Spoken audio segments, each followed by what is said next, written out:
Ready. তাহলে আর দেরি কিসের? হয়ে যাক তাহলে। সান্দা উইথ সন্দীপ।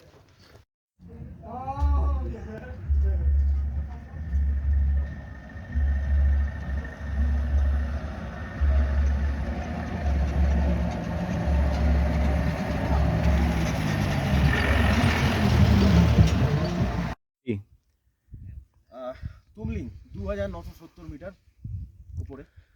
কালকে যেখানে ছিলাম সেটা ছিল টংলু, ওর থেকে একটু নিচে। এখান থেকে ভিউটাও খুব সুন্দর দেখতে পাওয়া যায়। তবে স্টে করার জন্য তুমলিং খারাপ না, টংলু খুবই ভালো। ওখান থেকে আরও বেশি বেটার দেখতে পাওয়া যায় জিনিসগুলো। কী কী সিঙ্গারের ফার্স্টে আরও কোনো কোনো জায়গা বা কাঞ্চনজঙ্ঘা খুব দারুণ দেখতে পাওয়া যায়। আমি একটা লুক দেখাচ্ছি এখানে কীরকম লাগছে দেখতে।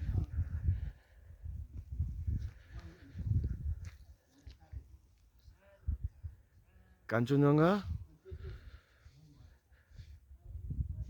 দারুণ দেখতে পাওয়া যায়।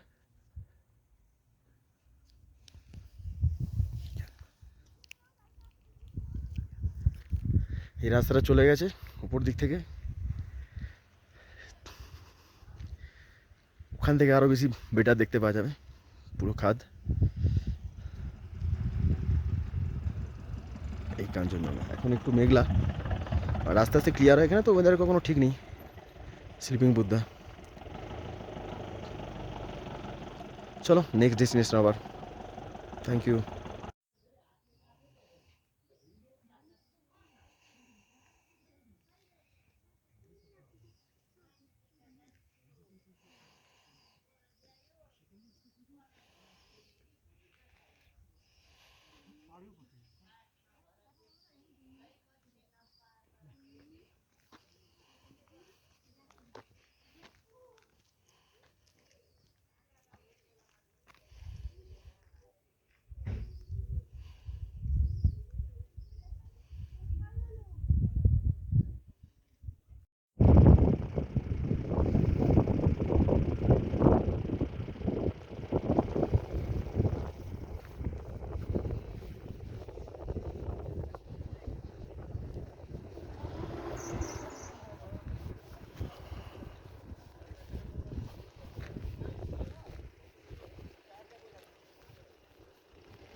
রাস্তা এখানে খুবই খারাপ, গরিব রাস্তা থেকে তারপরে গাড়ি খুবই কষ্ট করে এখানে উঠতে হয়।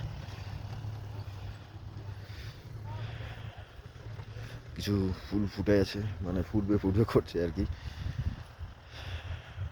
এখানে সবাই যার যার মনের মতো পাথর দিয়ে তৈরি করে রেখেছে।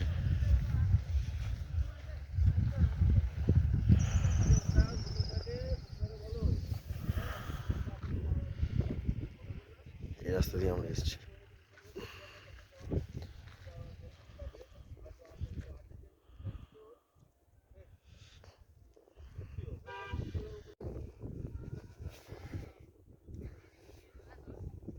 সবাই ভর্তি করে আসে, আর এই জায়গাটা দিয়ে সবাই এখানে হল্ট করে, গাড়ি দাঁড় করায়, চাটা টুকটাক কিছু খেয়ে টেয়ে নেয়। অনেক কিছু স্মৃতিসৌধ আছে যেটা আমি এবারে দেখতে পাচ্ছি। এখানে একটা আছে, আর একটু উঁচুতে গেলে আরও একটা আছে। আর মেন যে জায়গাটা সেটা এই জায়গাটা আরও আগে দেখাবো। এদিকে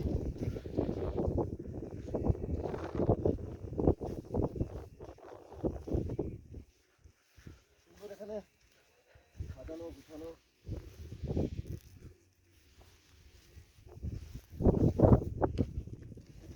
সবাই বেসিক্যালি এখানে বলার কিছু নেই, পবিত্র জায়গা একটা, পবিত্রভাবে সবাই এখানে আসে।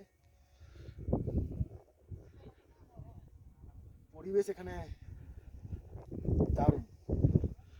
ফিল করছি ঠান্ডা কেমন হতে পারে। আগের থেকে কিছুটা হলেও একটু কম লাগছে। আস্তে আস্তে আস্তে আস্তে আরও ঠান্ডা হবে। আমি আরও একটু ডেপথে নিয়ে গিয়ে দেখাচ্ছি কীরকম এটা দেখতে লাগে।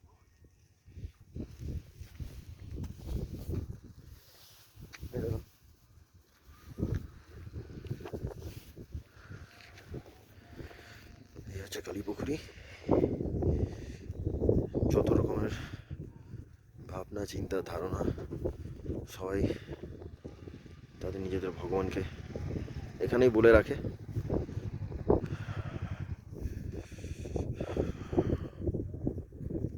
এই রাস্তা দিয়ে এসেছি,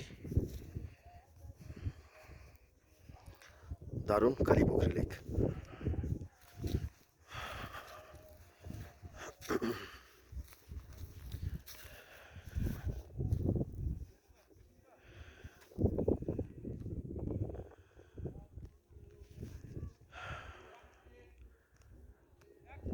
এই কালীপুকুরি ঠান্ডা এতটাই যে ক্যামেরা ধরে রাখাটাও টাফের খুব টাফ। চল আপাতত এইটুকুনি থাক, এরপর এগিয়ে যাবো আরো সান্দাকফু দিকে। মেঘগুলো এখানে খালি চোখ হলে বোঝা যেত।